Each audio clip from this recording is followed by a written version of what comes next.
Today in this video, we're going to talk about how much house can I afford. I'm going to give you a quick breakdown and synopsis of how you figure this out. Check it out. Okay, I get asked this question a lot, and I want y'all to understand when it comes down to how much house you can afford. Your income and your credit are two totally separate items. I get a lot of calls from people who say, I done got my credit score up. I cleaned up my credit. I'm at a 660. I'm at a 680. I'm at a 720. I'm at whatever that credit score is to buy, to get the best rate for my situation. Okay, cool. You've gotten your credit up. That is wonderful. But if you do not make enough money, it is irrelevant. I hate to bust your bubble like this, but let me just say this.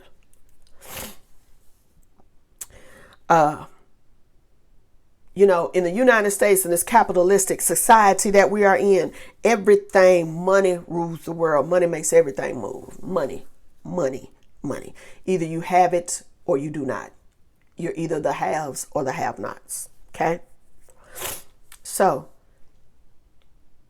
I'm going to give you just an example. I'm going to use some round numbers because y'all know how I am.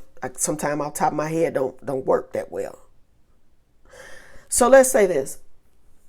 Let's say you get $2,000 a month in income from whatever. Disability, retirement, your pension, whatever your situation is, okay?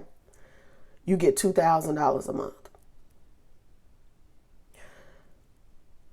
How we calculate your mortgage, I'm going to use, for instance, an FHA mortgage.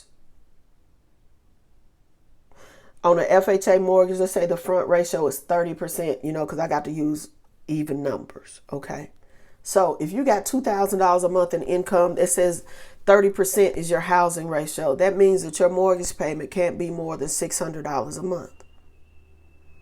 If $2,000 a month is all you have coming in, your payment can't be more than $600. That automatically disqualifies you from probably 75% of the properties in this country. What you would need is a house that costs less than $100,000 for that scenario to work. Okay?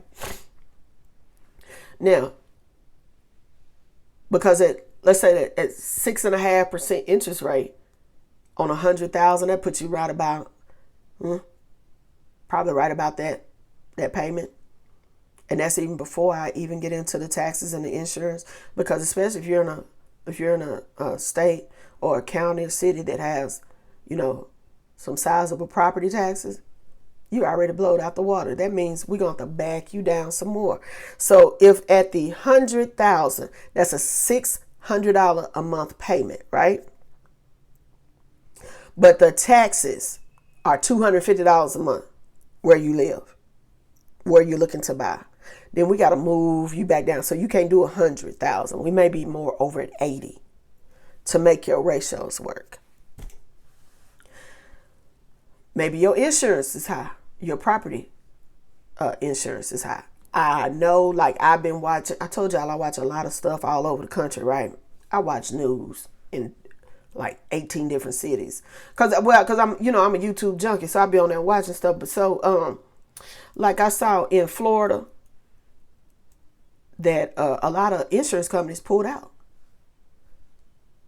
because of they was taking so many losses, with hurricanes and storms and just different stuff. So a lot of insurance companies had pulled out of Florida, and now they just have the state run insurance fund. And I can imagine that may not be cheap. Me and my husband go down to Destin and Fort Walton every year, sometimes twice a year. We just like to go down there and hang out, on the beach. It just be us. And at one point, a year or two ago, I said, why don't we just buy a place, and we could VRBO it, we could Airbnb it, BO it, when we're not there and everything. And the insurance, the prices wasn't bad. Because remember, okay, keep in mind, this 2 years ago, interest rates was low. Low, low, low. Okay, so that wasn't a problem. But when I got to looking at the insurance, I was like, oh, no, the insurance was too high. So we would continue to VRBO twice a year when we go down there.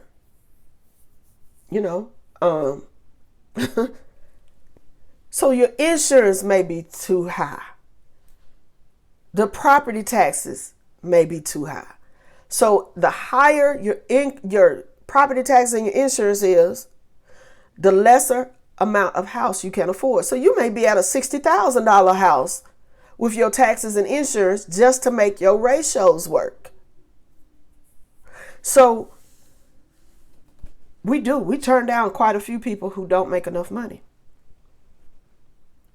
If you don't make enough money, you don't make enough money, period. Now, even with USDA, we do not have a front end ratio. Most of your conventionals don't have a front end ratio, meaning your housing can really be, let's say you don't owe anybody. You don't owe no debt. You don't have no debt. Then what you could have is your mortgage payment could be up to 50% of your income. So again, if you're doing that $2,000 a month income, on paper, really, your house payment could be up to $1,000. Because there's no front end ratio, you don't have any other debt. And so if you got a 50% DTI, and all you have is your house payment, it could be up to $1,000. But most people have other expenses. They have some other debt. And just because I did a video the other day about pay your HOA dues, you may have HOA dues on top of that. So that's all got to be figured into your payment. So a lot of times, let me say this, if you're calling, you don't call Matt, my boy Matt at South Lake Mortgage.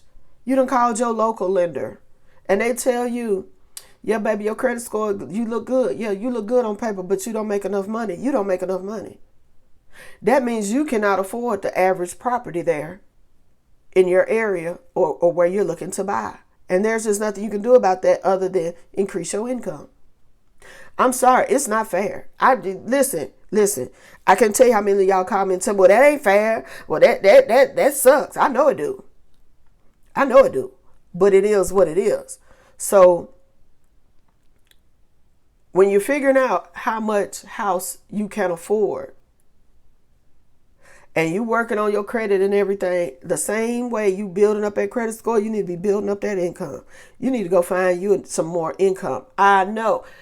So I've had people say, so what you telling me is I got to work 2 jobs just to buy a house? I didn't make the rules, baby. It is what it is. You may need to work 2 jobs to be able to afford to buy a house. Now, let me say this.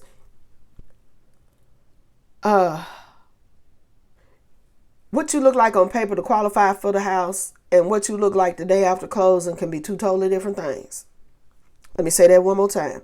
What you look like in order to qualify and buy the house and what you look like after you close are 2 totally different things. So if you got to work 2-3 jobs to get in this house, so be it.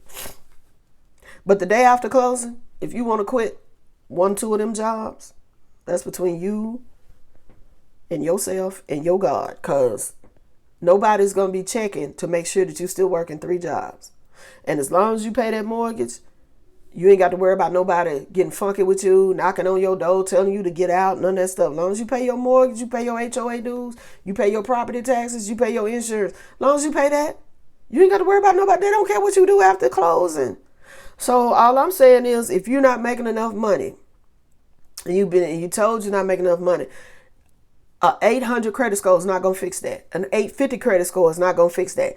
You going to need to come up with some more money. And then get in that house and then do whatever it is that you want to do. As far as how many jobs you work and everything, do whatever you want to do after the fact. Just make sure you get that mortgage paid every month and pay all those dues and fees that are due. Again, my name is Rhonda Burgess, and I'm a real estate broker and mortgage underwriter here in the Nashville, Tennessee area. If you are looking to buy or sell a home in the Nashville area, me and my partner Mike would be glad to help you. My contact information is in the description below. Thank you, and as always, have a blessed day.